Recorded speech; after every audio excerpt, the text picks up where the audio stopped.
और जब भाई महेंद्र ने मुझे निमंत्रण दिया तब मैंने भाई को कहा कि आप मेरे लिए जब 600 किलोमीटर चल के 12 में मेरा इंटरव्यू लेने आ सकते हो तो मैं भी आपका कहीं भी किसी भी जगह हूं पर आपके लिए समय निकाल के अलवर में आऊंगा। और आज मैं आपके बीच में हूं। अलवर से मेरा एक विशेष रिश्ता है। जब मैं राजस्थान विश्वविद्यालय में छात्र राजनीति में था तो अलवर से 3 लड़के छात्र राजनीति में जयपुर में जाके वो चुनाव जीत के आए, जिसमें अलवर से एक मनीष जी यादव थे, एक भाई ललित जी यादव थे। अलवर में नहीं था, मैं तो अलवर ही मानता हूँ भाई, यादव तो अलवर में ही ज्यादा। मेरा ये मानना था कि संभा गई भाई मनीष यादव, भाई ललित यादव और पवन यादव, ये 3 लोग इधर से थे। और मैं सौभाग्यशाली, एक भाई नरसी किरार, भाई नरसी किरार, ये जो लोग चारों जो विश्वविद्यालय की राजनीति में थे उनमें से मैंने 3 लोगों का साथ दिया। और जिन 3 लोगों का साथ दिया उनमें से 2 लोग आज विधायक हैं, जिनमें भाई मनीष यादव और भाई ललित यादव।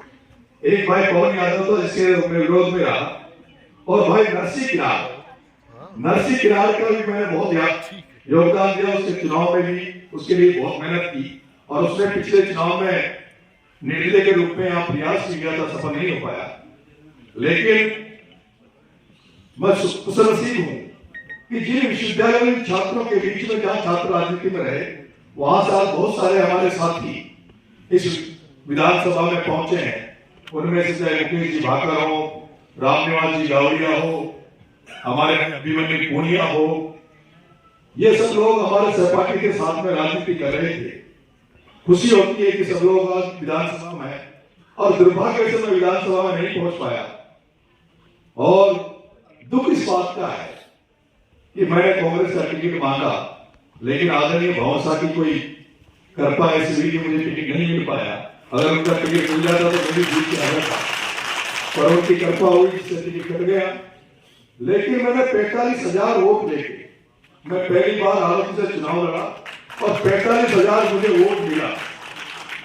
क्योंकि जिस तरह से भाई महेंद्र पत्रकारिता कर रहा है, जिस दबंगता से, जिस निडरता से, जिस सच्चाई से भाई महेंद्र जनता की बात को रखता है और नेताओं को उनकी हकीकत से वाकिफ कराता है, उसी तरह से उसी पत्तियों में चलते हुए मैंने भी राजनीति में रहकर कभी डरना और निडरता से राजनीति करी है।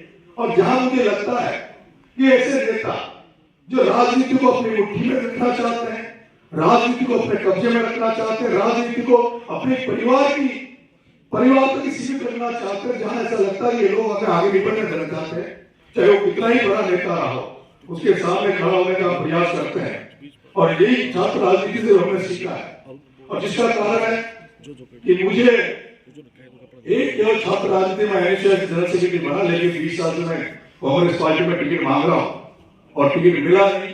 तो जो कांग्रेस में कुछ लोग ऐसे बैठे हैं जो नहीं चाहते कि गांव के लड़के पढ़े लिखे योग्य लोगों को मौका मिले, और हो सकता है यही कारण रहा कि मुझे 20 साल कोई मौका नहीं मिला। और इस कारण से पहली बार मैंने निर्दलीय के रूप में प्रयास किया। 45,000 वोट मुझे उस आरोपी एरिया से मिले जहां यहाँ से 50 साल पिछड़ा हुआ एरिया है, वहां गरीबी है। लेकिन मैं भाई महेंद्र को धन्यवाद देना चाहता हूं कि भाई महेंद्र ने मुझे वहां जाकर मेरा इंटरव्यू लिया, मुझे अपने चैनल में मौका दिया। अब जैसे बाबा बालकनाथ जी यहाँ कह रहे थे कि उनके व्यूज लाखों में आए, कि माता जी के लाखों में आए, जब भाई महेंद्र ने मेरा इंटरव्यू लिया तो मेरा इंटरव्यू शायद मीडिया में वो गया था और हारोती की राजनीति को बदल गया है। क्योंकि जब मेरा परिचय भाई महेंद्र से हुआ तो महेंद्र से मैं जब चर्चा करता हूँ, बात करता हूँ, उसके जहन में कहीं ना कई सारी चीजें हैं, इसके अंदर घुटन सी है कि राजनीति में हो, चाहे मीडिया में हो, चाहे बिजनेस में चले जाओ आप, जब भी कोई गांव का व्यक्ति, जब भी कोई गांव से निकल के ग्रामीण परिवेश से व्यक्ति जब आगे बढ़ना चाहता है तो उसको वो शिक्षा, वो संरक्षण नहीं मिल पाता, वो उसको मदद नहीं मिल पाती जो मदद देता है। मेरा एक भाई भी कह रहा था कि जिस मकान में महेंद्र किराए के मकान में रहता है, जिस किराए के मकान में रहता था, इसकी जो मकान मालिक थे भाई व्यक्ति मीणा, वो बता रहा था कि महेंद्र ने मीडिया के पहले बहुत प्रयास किए। महेंद्र ने एक बार कोचिंग खोली, इसी अलवर में इसने कोचिंग खोली, उस कोचिंग में इसको सफलता मिली। उसके बाद इसने 2-3 जगह प्रयास किए कि ये अपने आप को स्थापित करे, लेकिन इससे आर्थिक रूप से इतना मजबूत नहीं था, घरेलू स्थिति ठीक नहीं थी, घरेलू परिस्थितियां ऐसी थी कि इसको आगे नहीं बढ़ने दे रही थी। लेकिन आज जब इसने मीडिया का जो माध्यम पकड़ा है, और जिस मीडिया के माध्यम में भी नीडर होके घर वालों की बात के हिसाब से नहीं चल के खुद की हिम्मत जुझारू पर जो मीडिया में अपनी आगे बढ़ रहा है, उससे हमें बहुत प्रेरणा और गुरु होता है कि गांव का बच्चा जिसके आगे पीछे कुछ नहीं है, जिसके पीछे कोई सुरक्षा नहीं है, वो अपनी हिम्मत के, अपने जज्बे के और जुनून के भरोसे आगे बढ़ रहा है। हम भगवान से कामना करते हैं कि ऐसे जो बच्चे इस तरह की राजनीति में या किसी भी क्षेत्र में आए, उनको हमें प्रोटेक्ट करना चाहिए, उनको हमें आगे बढ़ाना चाहिए। जब भी मेरा भाई इंटरव्यू ले रहा था 12 में मेरे घर पे, इसने पूछा कि भाई हालांकि में कौन ऐसे लीडर है जिनको मैं इंटरव्यू लूं और जो मेरा मुझे इंटरव्यू दे। मैंने कहा कुछ नेता तो यहाँ ऐसे हैं, अगर उनको ये पता लग जाएगा कि तुम उनसे हकीकत पूछोगे या उनसे कड़वा सच उनके सामने लाओगे तो तुम्हें इंटरव्यू नहीं देंगे। पर मैंने कुछ नाम बताए, एक तो नाम जिनके पास गया, लेकिन मैंने कहा कि हालांकि के नेताओं की यहाँ की राजनीति जो है, नेता है वो कहीं के दबंगता की राजनीति भी करते हैं, बाहुबली टाइप की है। लेकिन इसने कहा कि भैया तो डरने की उतनी में चला जाऊंगा। और जो इसने यहाँ नहीं बताया, जो किसी ने नहीं बताया, मैं बताना चाहता हूँ, ये कोटा में एक बड़े वरिष्ठ नेता के यहाँ घर में इंटरव्यू लेने चला गया। और जब ये घर में गया तो कमरे में, बंद कमरे में उनसे जब इंटरव्यू ले रहा था, और जब इसने उनसे तीखे सवाल पूछे, और जब तीखे सवाल पूछने के बाद इंटरव्यू बंद हो गया, तो उस नेता ने कहा कि तेरे बोरी बिस्तर इसको समेट ले और इसको बंद कर दो, फोन लॉक लगा दो, पहले इसको डिलीट कर, नहीं तो उसके बाद तुम वहां जाएगा, जिंदा नहीं जाएगा। और ये हकीकत है। मुझे इससे उसने डिलीट हुआ वीडियो, इसको डिलीट करना पड़ा।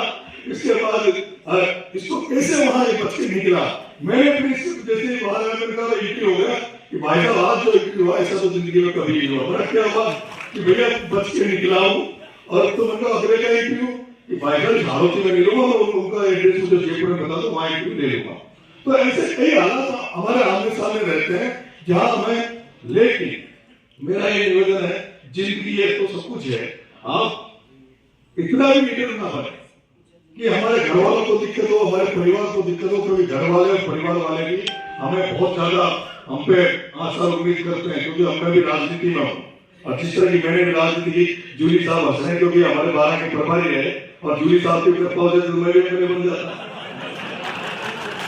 तो इसलिए क्योंकि मैं भी जैसे भाई मैं भी तो प्रयास कर रहा हूं, वैसे मैं भी प्रयास कर रहा हूं। अब मैंने एक बात मन में बिठा ली, कि चाहे वो राजनीति हो, चाहे वो बिजनेस का सेक्टर हो, चाहे वो पत्रकारिता हो, हम जो ग्रामीण परिवेश से आते हैं, हमें कोई मौका देने वाला नहीं। हमें अपने आप में आत्मविश्वास, विल पावर को बना के हमें खुद को रास्ता बनाना होगा, हमें खुद को रास्ता ढूंढना होगा। और यही सोच के मैंने अभी विधानसभा में प्रयास किया, अभी आने वाले समय में मैं लोकसभा से भी प्रयास कर रहा हूँ। 2 साल से मैं चुनाव की तैयारी कर रहा हूँ, और ये सोच के कर रहा हूँ कि मैं केवल अकेला मैदान में उतरूंगा। जिसको साथ लगना होगा साथ लगेगा, जिसको मदद करनी होगी मदद करेगी। क्योंकि मैं जब तक अगर विल पावर मेरी नहीं होगी, जब तक मैं खड़ा नहीं होगा, तब तक कोई मेरे साथ खड़ा नहीं होगा। तो भाई महेंद्र जी, आपका सफलतम साल रहा है, आपका जो साल पर निकला वो सफलतम निकला है। भगवान से, ईश्वर से कामना करते हैं कि आने वाले समय में राजस्थान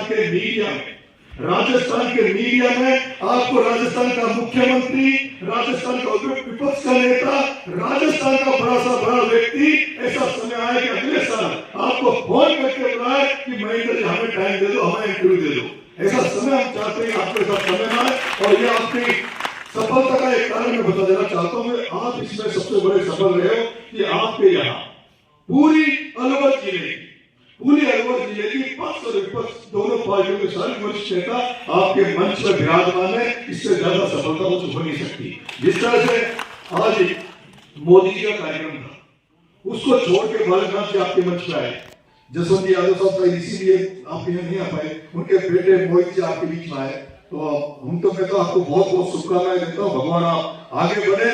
और क्योंकि मैं इससे बात करता हूँ भाई महेंद्र से, तो इससे ध्यान में कहीं के गरीबों के प्रति, ग्रामीण परिवेश के प्रति, किसानों के प्रति एक विशेष दर्द है। ये दर्द आपके पास हमेशा रहे। इसी के साथ आपको राम राम, धन्यवाद, जय हिंद, जय भारत।